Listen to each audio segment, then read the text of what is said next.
Well, good afternoon, good morning, good evening, wherever you are in the world. Welcome to the latest in our webcast series. I'm excited about this one. In a world where we're all talking about value creation for our businesses, and at the same time, there's a cost sensitivity and a cash sensitivity really accelerating. This is a really critical topic.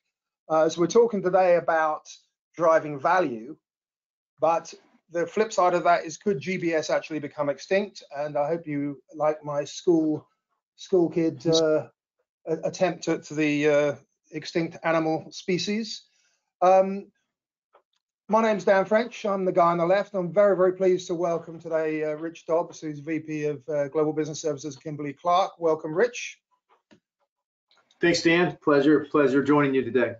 And he's a star of stage, screen, and GBS. So the stage in the shared services and outsourcing week conferences in Las Vegas, where we met, and Orlando, where we met again, and screen, of course, today. So thank you. This session is advertised as 30 minutes, and I was always tell everyone that you should undercommit and over-deliver, so it might be 35 minutes, but if you do have to go after 30, we'll hopefully be able to get a recording to you as well. So this is our agenda. It's very simple. My introduction is going to be very light, because I've almost done it. I'm going to ask Rich to talk us through his experience and observation. He's got a rich and varied career. He's been on the dark side as well as the sunny side, so he'll tell you all about that. We're going to hear his view of how change is affecting us and what the imperative is and his strategy for that. And then we're going to come back to a little fireside chat. We're going to have a discussion around some of those topics.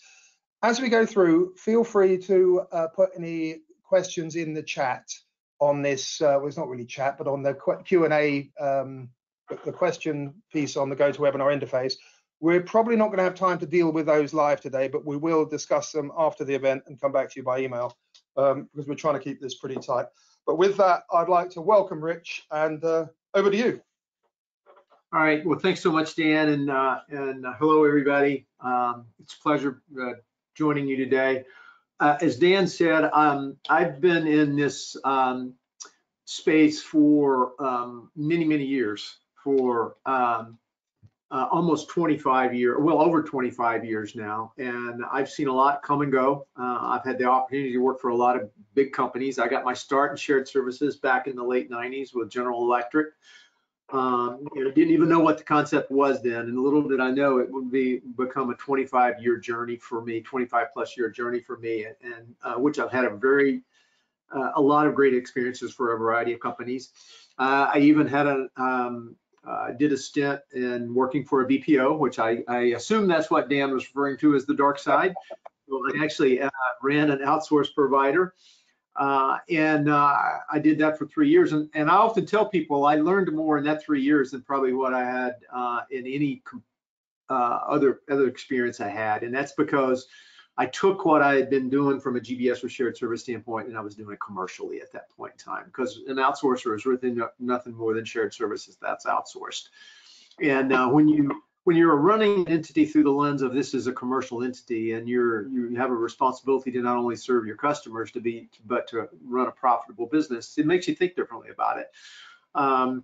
But it's been a great run for me.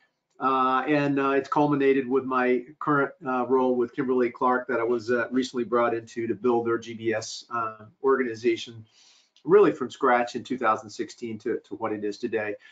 So there's been a lot of observations I've had over the time, and I've seen a lot of change, as I mentioned earlier. So I'm going to flip you through a lot of charts here, and I'm going to fly through them, and I'm going to put you in a time capsule, and we're going to go back and forth in time in terms of what's been going on in the world of business, what's been going on in the world of GBS, how it's evolving, and how I think it's going to, where I think it's going to go in the future, and why it's imperative to pay attention to some of these changes that have come and what history has taught us. But if I take you back 100 years ago, there's a lot that can be learned from what happened 100 years ago. 100 years ago was the dawn of the Industrial Revolution. And there were a lot of things that went into that were the catalyst for that. but it was a period of time in business history in which we saw the most rapid evolvement of capabilities that we've ever seen in the history of mankind up to that point in time. And if we fast forward to today, I really believe we're seeing the same thing. If you called it the Industrial Revolution 100 years ago, I think we're in the midst of a digital revolution today. And I think history will tell us this probably started back in the 90s with the advent of more powerful computing, as well as the internet. And then, of course, the combination of those things gave spawn to a lot of other things, e-commerce, social media, so on. And it's only continued to evolve to what we're seeing today.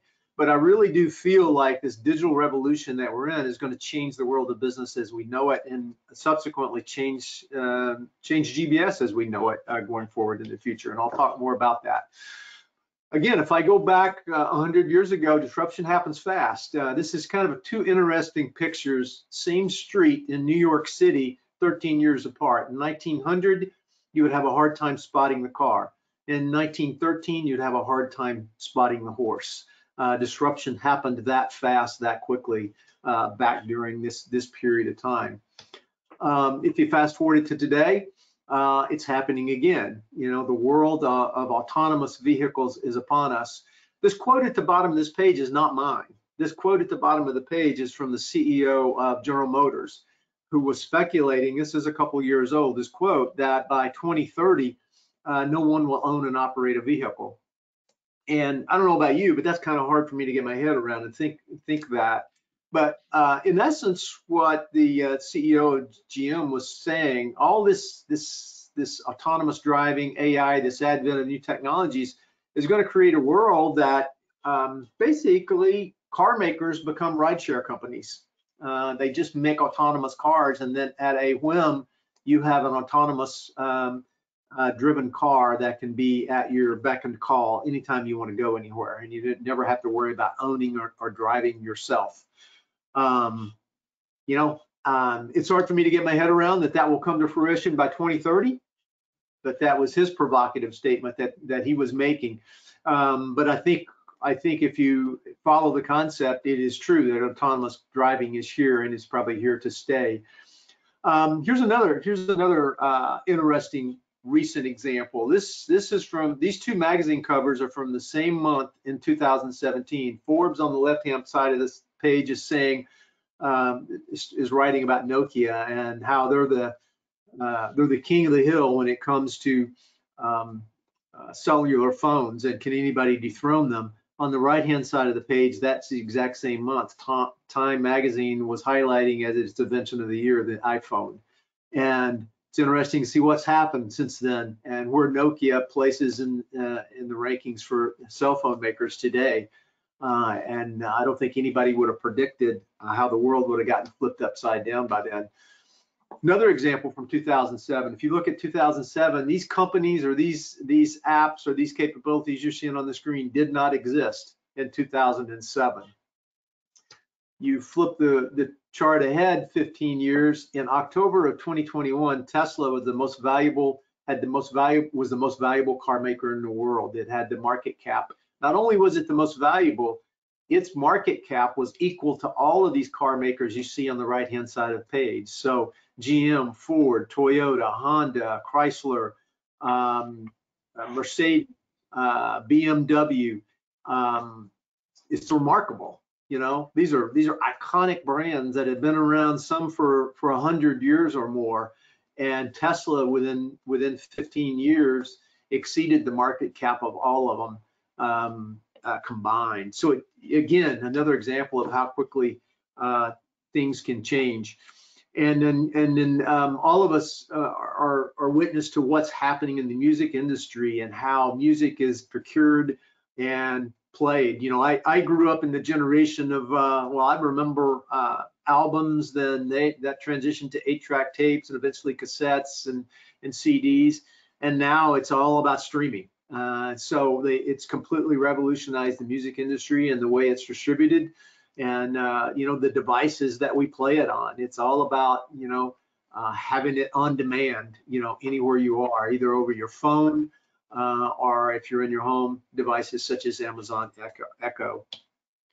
So where's business headed, and what does that mean for businesses, and what does that mean for GBS? And I'll do a clip down into that. So if you go back 100 years ago to that Industrial Revolution period of time, what were the things that was driving that revolution? Well, it was the advent of fossil fuels, the discovery and the mass distribution of them. It was the mass production of electricity and distribution of it, and also infrastructure items such as steel, the ability to mass distribute and leverage those, and the infrastructure that was the catalyst and the fuel that drove the Industrial Revolution. If you fast forward to today and into this digital revolution, what's driving that? Well, it's a convergence of several things. It's the convergence of the mass proliferation of data and new tools that are going to enable that mass proliferation, as well as give companies the ability to manage it. So AI, robotics, and so on.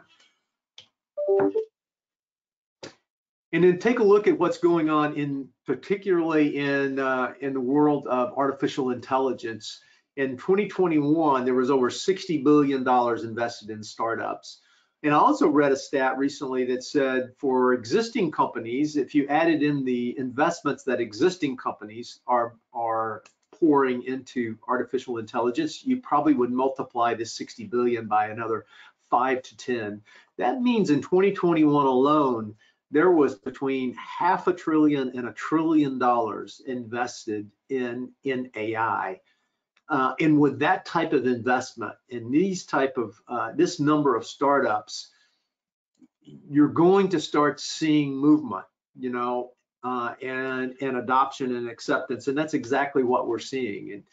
And here's another interesting thing. There's been a lot speculated about ChatGPT and what's going to happen with ChatGPT, and the education industry has been kind of up in arms over this. And I saw a fascinating story recently in regards to this about where they were highlighting the educational industry. And this news story basically was, they kind of marched out educator after educator who went on rants about how bad this was for the education system, how it was going to destroy higher education, something needed to be done about it, ChatGPT needed to be regulated, so on and so on. And at the end of this story, there was one lone educator at the very end. She was a high school teacher someplace in the Midwest of the US, and she basically took the opposite approach. She was leveraging ChatGPT to go out and use it as an educational tool. She would create term papers or book reports with ChatGPT. She would give them to her students and say, refute this. What's wrong with this? Do you have a different view?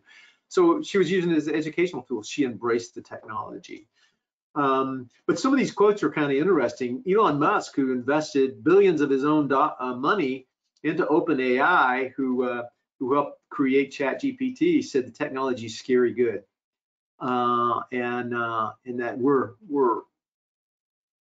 getting very close to dangerously powerful AI in concepts like ChatGPT. And I thought those are fascinating comments.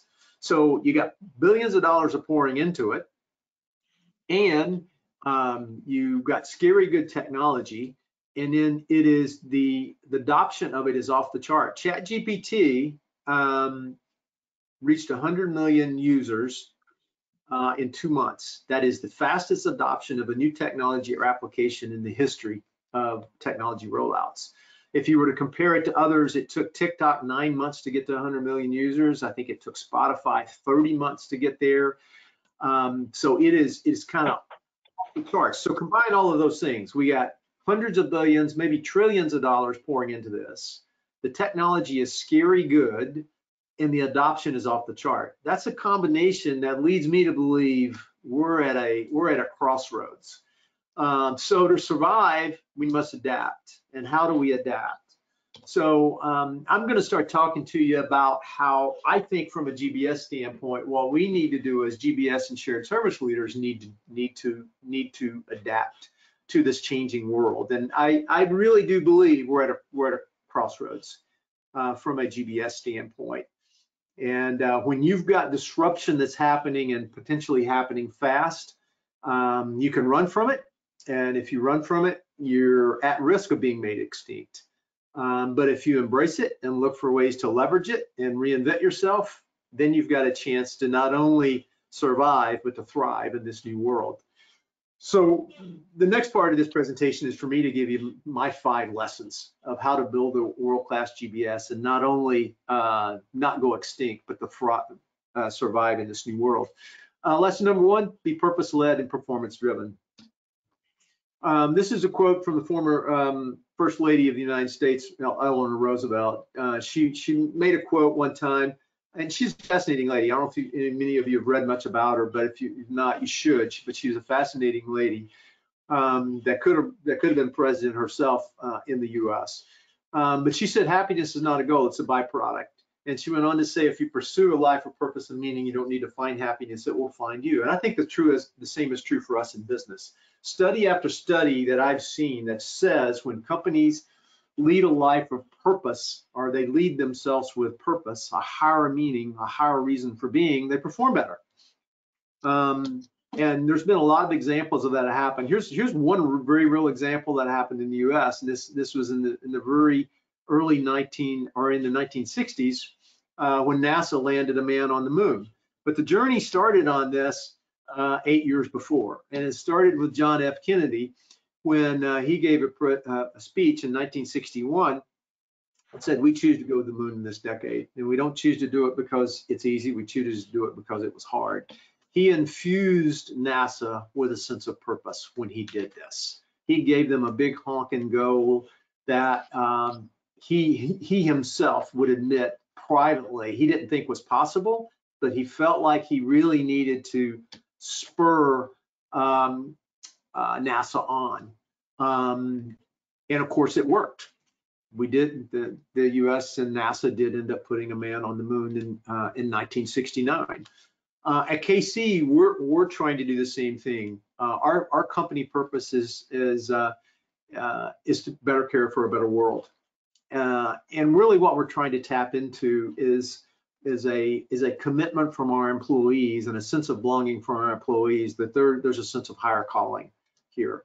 And we in GBS are trying to tap into that. You know, our GBS commitment is we want to grow our people, create value, and drive innovative solutions to enable better care for a better world. So we ourselves are trying to drive ourselves to be purpose-driven. This is our strategy on a page. We call this our transformation agenda, our transformation strategy. So you can see everything cascades from the company purpose into this. And from this, we cascade it down into the areas that we want to focus on. We call them our value creation channels, and then eventually what our targets are for the year. And I'll come back to this a little bit later on. Second of the 5-point journey is engage all employees on the journey. I call this practice the art of servant leadership in some of my presentations as well. And I often find servant leadership gets a little bit of a bad connotation sometimes. People view it as, oh, you're letting the employees, you know, run the company, or the inmates run the asylum, however you want to word it. And I think that's totally missing the point. I think the art of servant leadership is enabling your employees to realize their dreams and passion in life. And if you do that, you will unlock a sense of loyalty and commitment from them that will amaze you. So for us, it's really, really important that we focus on this, we measure it, we monitor it. This is our people dashboard for our organization. We manage our diversity, we manage our attrition, we manage our development of our employees, learning events, succession planning. We obsess over any talent that's lost and try to understand the reason behind it. So it's really, really important for us that we really focus on this talent piece and unlock the power of our employees. And there's a great example coming back to the John F. Kennedy story. John F. Kennedy was down why this is important and unlocking the power of everybody and engaging everybody on the journey. He was visiting NASA about 7 to 8 months. He went down to Cape Canaveral and he was walking the halls in the rocket assembly facility down there. And he saw a guy over in a corner kind of sweeping up. And he walked over to him and said, "Hi, I'm Jack Kennedy." Jack was his nickname, John F. Kennedy. All of his close friends referred to him as Jack, and he referred to himself as Jack. And he walked over to this guy sweeping up the floors and said, "Hi, I'm Jack Kennedy. What are you working on over here?" And this guy turned around and he said, "Well, Mr. President, I'm doing my part to put a man on the moon." And how cool is that? You know, that every employee within NASA was invested in this goal to put a man on the moon by the end of that decade. And that's what this one is all about. John F. Kennedy would later come back after that visit. He returned to the White House and he was in a meeting with his chief of staff, and he goes, "You know, I didn't think we can do it, but now I do. Now I think we can. If we've even got the janitor bought into the goal of putting a man on the moon by the end of the decade, I believe we will do it." Sadly, he didn't live to see that come to fruition, but I would argue the fact that he infused that organization with a sense of purpose by putting this big, daunting goal out there contributed mightily to the fact that they were able to do that by the end of that decade. The next one is lesson number 3, obsess over value creation. And I will tell you, for all you GBS leaders on the phone, if there was one thing, if I could just say, walk away from one thing from this presentation I'm giving you, it would be this one. And it is so important. You know, in the world of GBS, I've always said there's 4 categories of value that we create for our business. It's cost, capability, capacity, and compliance. Cost is obvious. That's the table stakes, but that's the initiation of everything that we do. That's the initiation of why there is a GBS. So you always got to be able to deliver cost and value. But it's more important. It's more than that. It's about investing in capability, by pooling it together and creating economies of scale that our business partners just won't do, or can't do, or couldn't see their way to doing. It's also about freeing up capacity in the business so that they can go and do what they need to do to grow and run a profitable business. And then lastly, it's all built on a foundation of very strong controls and compliance.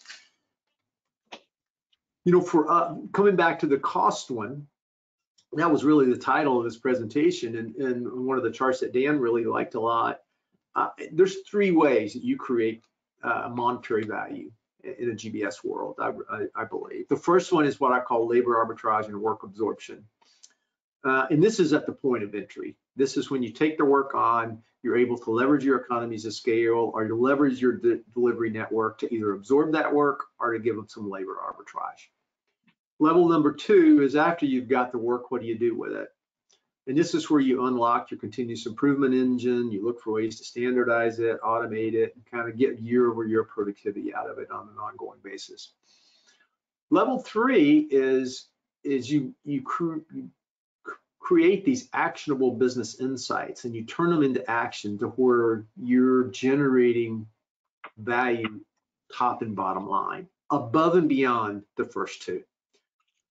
I find most all GBSs do, and shared services do, number 1. A large percentage do number 2, but I find very few that do number 3. And number 3 has been the game changer for us in our GBS. I've always had the philosophy that in the world of shared services, we process millions of transactions and we sit on mounds of data. Having access to all of that information should give us the view. It should give us perspective. And let's take that perspective and unlock it and turn it into insights, the insights into actions, and the actions into value. For us, this is our performance dashboard. Now it's sanitized. I don't really have real data in here, but we have some of the standard measures in here in terms of how we're doing financially, what are our KPIs, how we're doing on that, some of our initiatives, how we're doing on that, and controls and compliance, or any issues that we've got.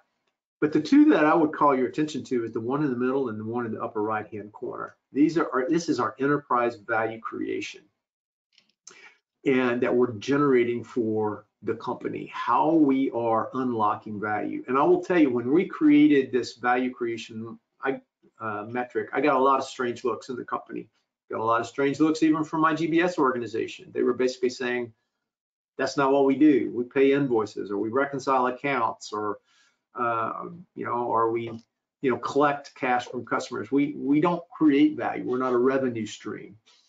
And I said, I just disagree. I think there's opportunities for us to find stuff and help the businesses.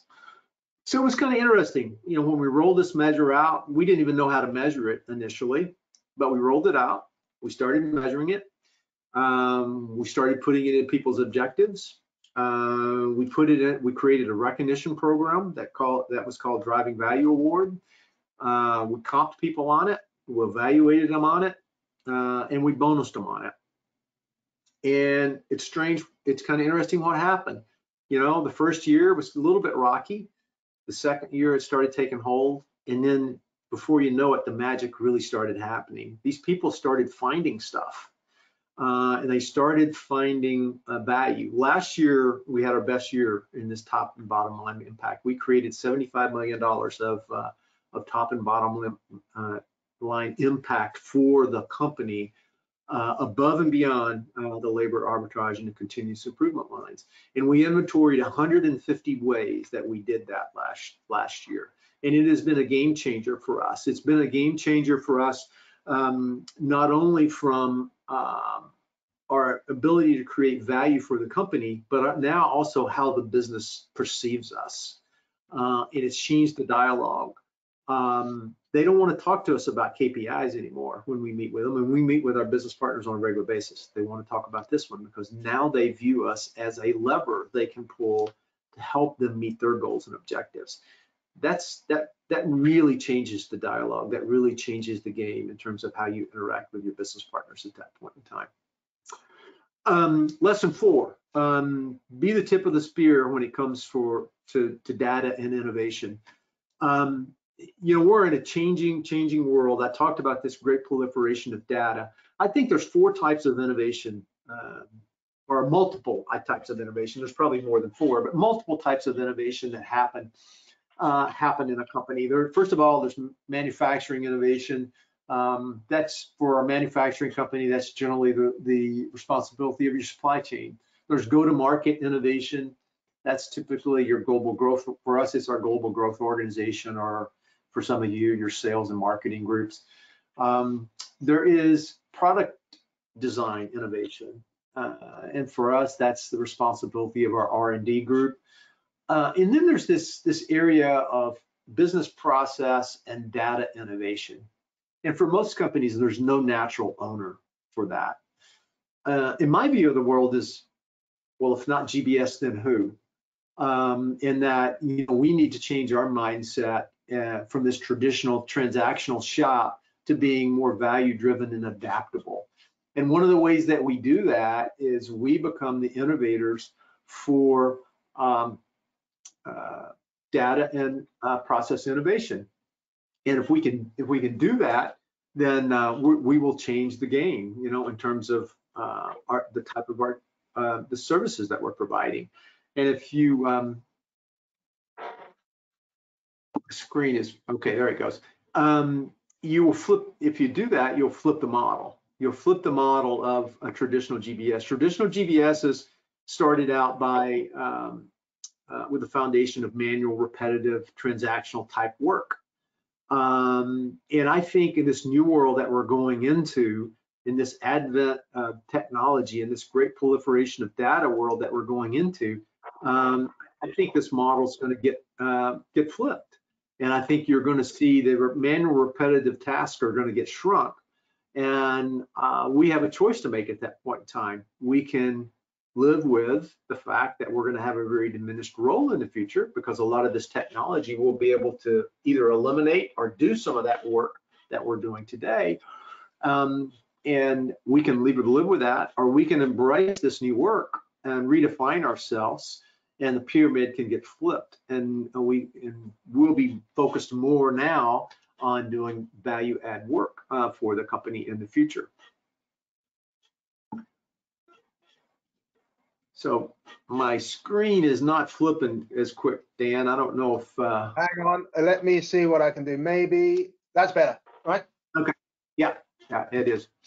So the whole point of this is to bend the curve. You know, a traditional value curve is we take on work, we give a lot of productivity and value, and then the curve kind of flattens out, and you level off, and then that's when you're kind of questioning, okay, what have you done for me lately? Or your business partners will start questioning this deep learning multiplier, which is what this new technology can give us, gives us the opportunity to bend that curve and to give increasing returns. So instead of focusing on the first two levels of value creation, you evolve into that third level, and then the sky's the limit. You can continue that return that you're getting, that you wouldn't have gotten otherwise. So Dan, I don't know if you took back control, but I'll press C thing. There's something went a bit funny, but that's okay. Yeah. You can see. Okay. Here's some we want to instill in our organization this innovative mindset from the ground level up. And we do a lot of things to encourage this. First of all, we created an innovation organization that sets out of my operations group, and I gave them 3 goals. It is to innovate, transform, and disrupt our existing GBS model.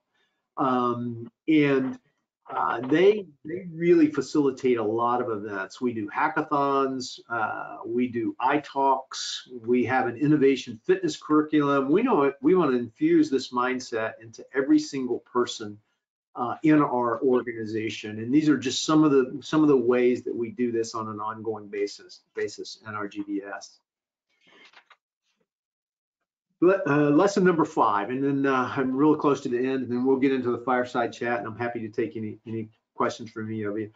In GBSs, you need to create a culture that drives active listening. I find shared service organizations, we can be a very insular lot. And what I mean by that is we can allow ourselves, we can either get pushed to it, or we can allow ourselves to become a no news is good news organization.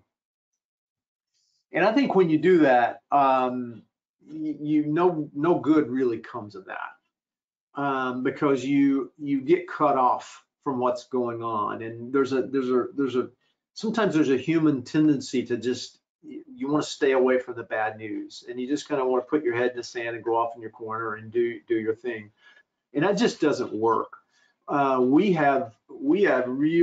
created a business partnership organization, and their goal was to drive this active listening concept. One of the things that we do, a lot of you I know do surveys, and we've kind of steered away from doing surveys to getting on-the-spot feedback everywhere we can. So instead of turning surveys into an event 3 to 4 times a year, or however often you do them, we put this at the bottom of every email communication that we send out. We also have a SharePoint that any of our business partners can go to and give us feedback.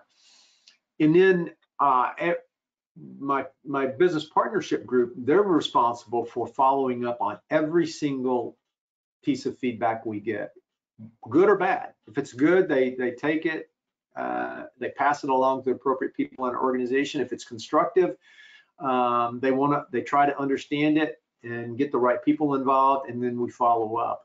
The whole point is it really infuses the active listening and more importantly, the follow-up, and our partners see that, and they see the real-time follow-up that we have. So my advice to you is you got to practice the art of active listening. Don't let yourself fall into this trap of being very insular, and you really put yourself out there with your business partners. So how do we stay relevant? How do you keep from going extinct? Be purpose-led, performance-driven, engage all your employees on the journey, obsess over value creation, all 3 levels of the value creation, understand this new technology world, these new capabilities that are coming, and be the leader, for data and process innovation not only in your shared service organization, but for the company, and then create this organization that drives active listening. So that's my 5 lessons for you. I appreciate the time today, and Dan, I think we're going to go into fireside chat mode now. Yeah, thanks very much, Rich. That was, I mean, we've discussed this I can't remember how many times, and I've seen you talk this live a couple of times, and it still makes the hairs in the back of my neck go up. It's very, very inspirational. So thank you very much for that. It's a call to action to us all about how to really make progress and drive value in the future. We're going to have this fireside chat, and the attentive people among you will realize that's not somebody's fire, that's a pizza oven, but it's the best I had. So I'm just going to make a few observations that Rich and I talked about before this, which is we're talking about driving value. And the irony is the more we look at driving value, the more it becomes a behavioral thing, right? So we've got some behavioral things to deal with as well. And so, if in GBS we tend to typically operate and own the right-hand side of processes, and this is customer cash, it could be same and source to pay, we've got to find a way of shifting left to really, really understand and connect these processes to drive value. But shifting left is a challenge. It's a human behavioral challenge. And we all know what that's like because you listen in your organization about people's observations about folks to the left-hand side or downstream of them. We've got to get people used to the fact that we all have different perspectives, but we've got to be connected around some common truth. And I think it's very, very clear that this is a critical skill we've got to get better at, because earning the right to shift left, earning the right to engage with all our stakeholders and participants up and down the cycle isn't easy. And there's a lovely little equation here, which this is Charles Green from the Trusted Advisor book, which is worth reading, but he asserts that trustworthiness is about credibility, obviously, which is self-evident. Do you have the right stuff to be able to do your job? But reliability is doing what you say and saying what you do day in, day out. Intimacy is obviously being directly relevant to your participant. But the key bit here is it's divided by, you can't be self-obsessed in it. And selfishness is very obvious, and it really diminishes that trust. So I think that's kind of an interesting observation and something we're seeing a lot, that we're no longer looking to hire and develop people for their IQ and their sharpness of skill, but also for their emotional intelligence. And that's a real challenge. We talk about it a lot, but it's quite something. So those are just a few thoughts. But I did say I'd undercommit and overdeliver, so we're going to run to about 40 minutes in total. But I've got a few questions for you, Rich. Again, I listened to this, and it really does galvanize me about what we need to aim for. But in your experience, what are the barriers to success for driving your 5-point strategy?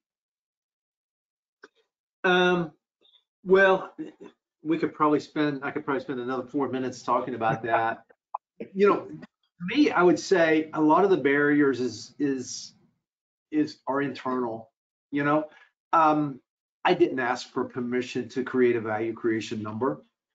And some of the biggest obstacles I had to it was not external, it was internal. My organizations and the mindset that they had of that's not what they do. They had kind of painted themselves into a corner. So the first thing that I had to get over was that. And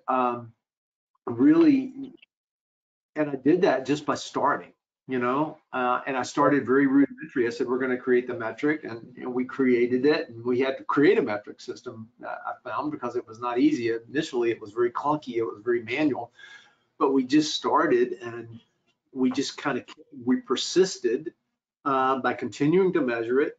We started to reward it. We started to hold people accountable for it. And like I said earlier, the magic started to happen.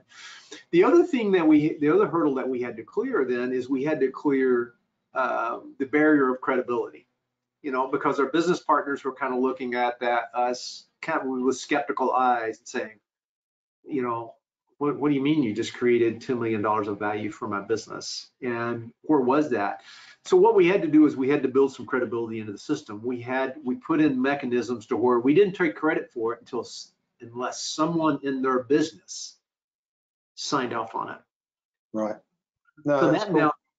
that gave joint accountability for it. Now, if somebody in their business was signing off on it, maybe it was not the CFO, it could be somewhere in the business, but we kept track of that. And then eventually we got astute enough to where we could track it even down to the cost center level of where this value was being created and where it was being realized.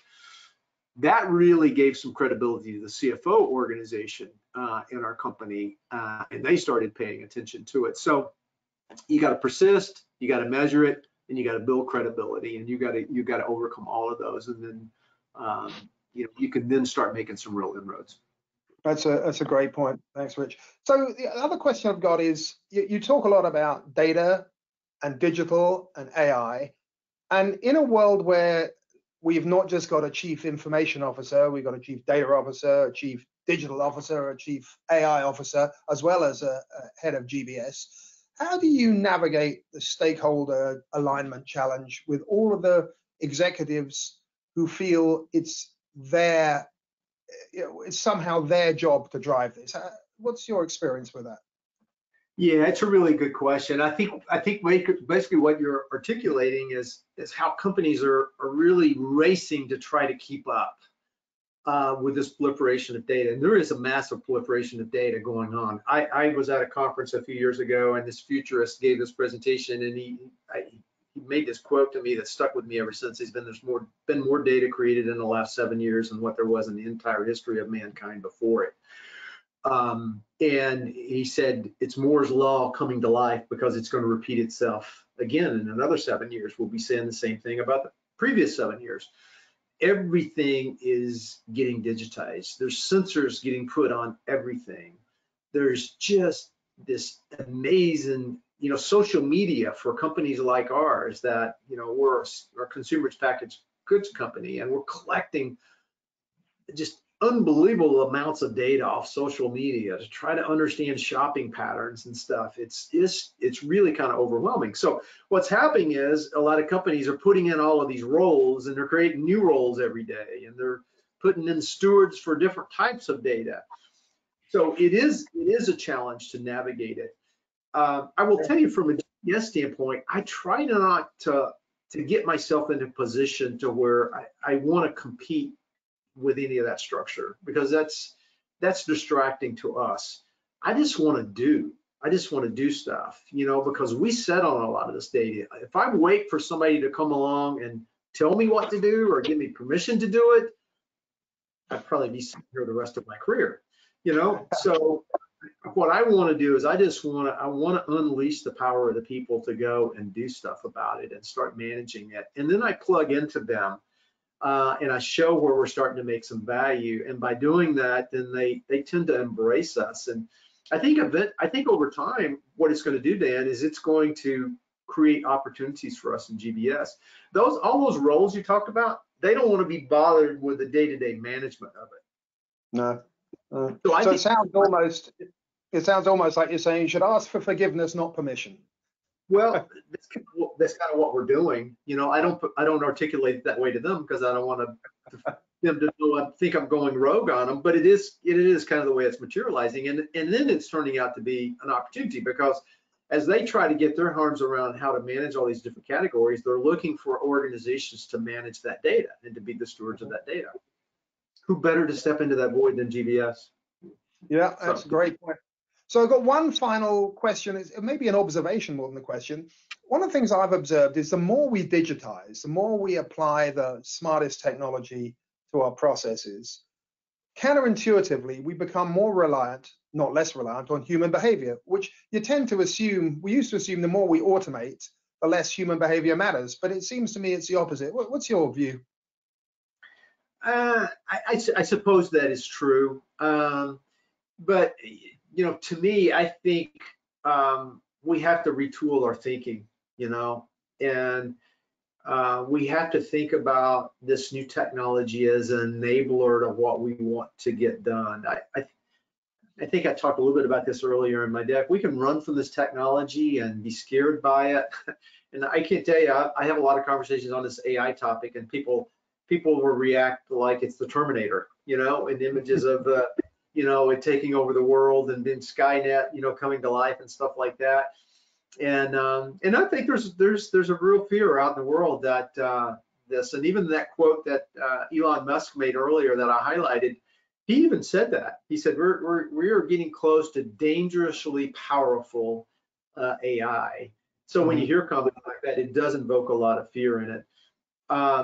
But the fact of the matter, it is here. It's before us, and we as an organization and the people of the world are going to have to get our head around this and understand how it can improve the quality of our life and not run from it. You know, I hearken back to the 1990s, you know, when the internet boom was happening, and this whole e-commerce world, and there was a lot of fear from it.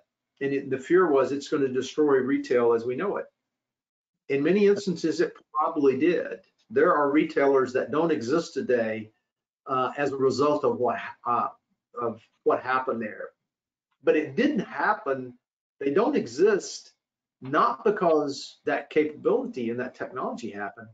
They don't exist because they couldn't figure out a way to infuse it into their business model and survive and thrive. So they couldn't adapt. In fact, that's your point. They couldn't adapt. So the Sears, the Kmarts of the world in the U.S., the JCPenney's, they're gone. They're out of business. But you look at companies like Walmart, Best Buy, they figured out a way to infuse it into their business model, and they continue to exist. Not only exist, but they're thriving now. And that's what we as the people of the world have to do with this technology. And that's why I think I say that we as GBS leaders are at a crossroads here, and we're going to have those type of decisions to make in our space as well. Well, that's absolutely true, Rich. And I know we've overrun. This has been an amazing conversation. I really appreciate your time. That's what we've covered. If you have any more questions, I know some have come through. Just if you haven't put them into the GoToWebinar, just send me an email. I'll be talking to Rich about this, and I'll be coming back to you with thoughts on those. I just want to thank Rich for your time. It's been really galvanizing and aspirational to have this conversation. So thanks very much, and we shall speak to you soon.